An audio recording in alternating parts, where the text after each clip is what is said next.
let's dwell on that. Okay. It's an apology that came from Pastor Adeboye of Redeemed Church, Christian Church of God, just a few days ago. Okay. Apologizing for saying that from the pulpit to millions of people that if you don't give your tithe, you're not qualified to go to heaven. You're not going to make it to heaven. So now he's come out to apologize.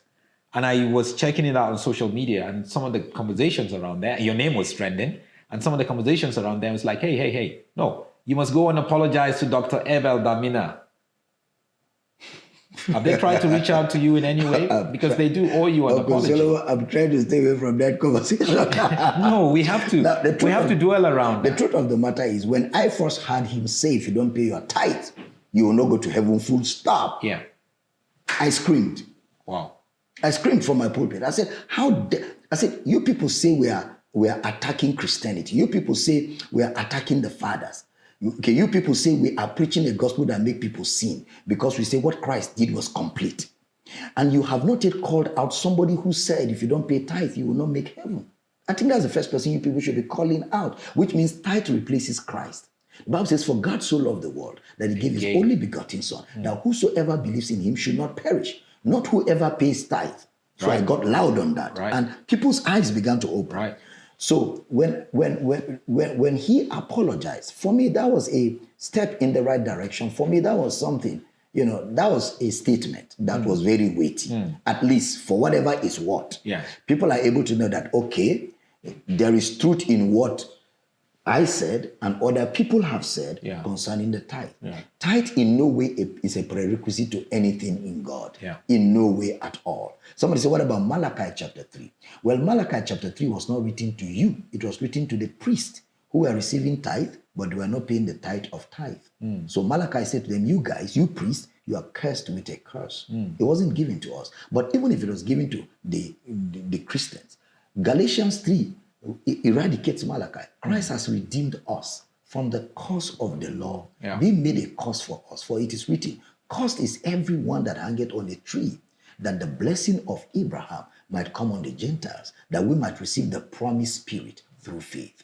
Christ has sorted all that out. So that's why in the New Testament it says God loves a cheerful giver. The New Testament says, if a man giveth according to what he has, it is acceptable.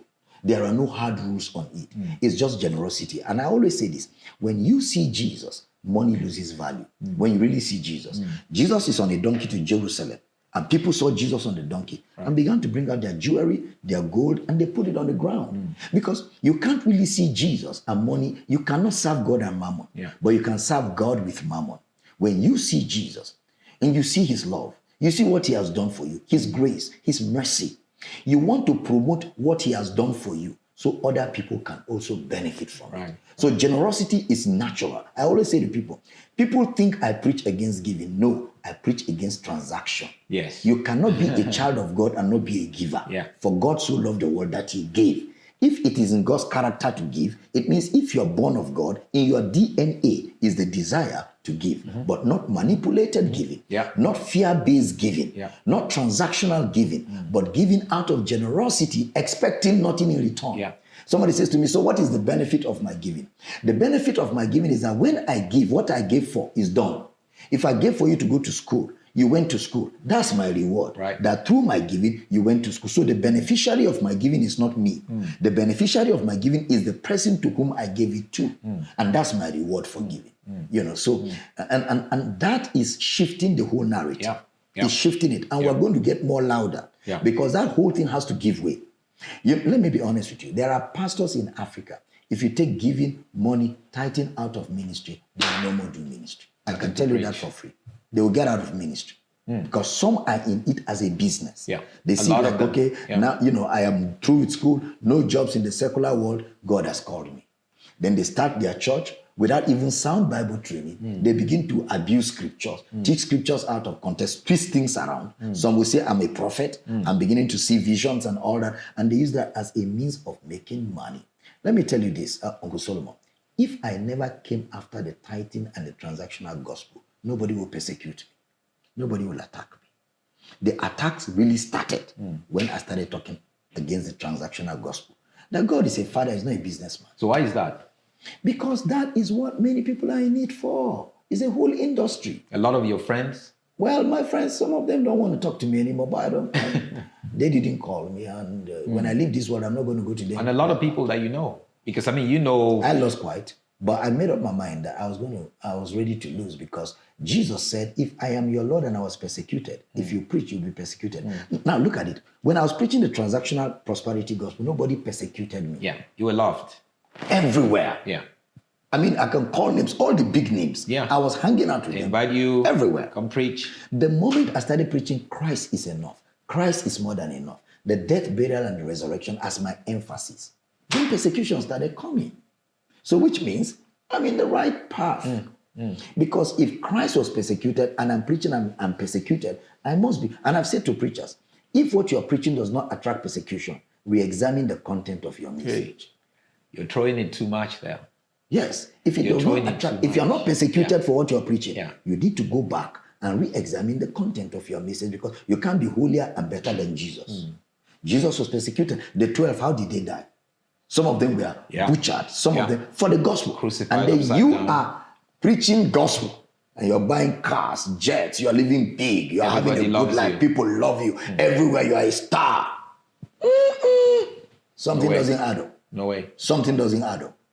If they were persecuted for this same gospel, people died for this same gospel. Missionaries came to preach to us and died for this same gospel. The rich left their wealth to come and preach this same gospel. And you are preaching it right. These symptoms, all of these characteristics will be seen around you. Persecution, rejection, attacks, blackmails. People will come out against you because Satan will not fold his hand, and what you do in the right thing, he will attack. So if you're preaching, if you're a pastor, or a man of God, or a woman of God. And I think if you're watching this broadcast, wherever you are, get more pastors, as many pastors, especially young pastors, and believers who have been disgruntled, people that are put out of church. Let me tell you this, on my way to South Africa, I stopped by, somewhere, because I did a connection flight. When I got in the lounge, a lady just saw me, walked to me and said, "Dr. Damina," and I said, "Yes." She may be watching this. She said, "I wish I listened to you before I left Christianity." I said, "I've just been telling my husband that I wish I listened to you before I left Christianity. I'm no more a Christian." I said, "Why?" She said, "These things you are preaching and exposing now were the things I questioned and nobody answered. So I felt Christianity is a hoax, is a scam." I left. But now, then I started listening to you. I'm not a Christian, but I don't stay away from listening. And I want to keep listening. And I want us to establish a contact. I'm a journalist, she said. And then I gave her my number. And then, we started chatting and all that. But the point is, I've come across many people. Uncle Solomon, I can tell you this for free. Many all over the world, even Muslims, who said, in Islam, we know that there's Christ, but we don't have teachings. So now we're hearing you teach Christ, Christ, Christ. We're interested. So we follow you because we want to really know about this Isa, this Christ. We want to learn of him. And a lot of them are following me. And they say, I'm not ashamed to say it. I'm learning Christ from you. And people are coming, even traditional worshippers, even people that are called atheists. They are coming back to say, questions we asked in church and nobody answered. What you're preaching is answering my question, so I want to hear more. Because Jesus is the desire of all nations, all men seeking. And if we preach him well, the whole world will come to this knowledge.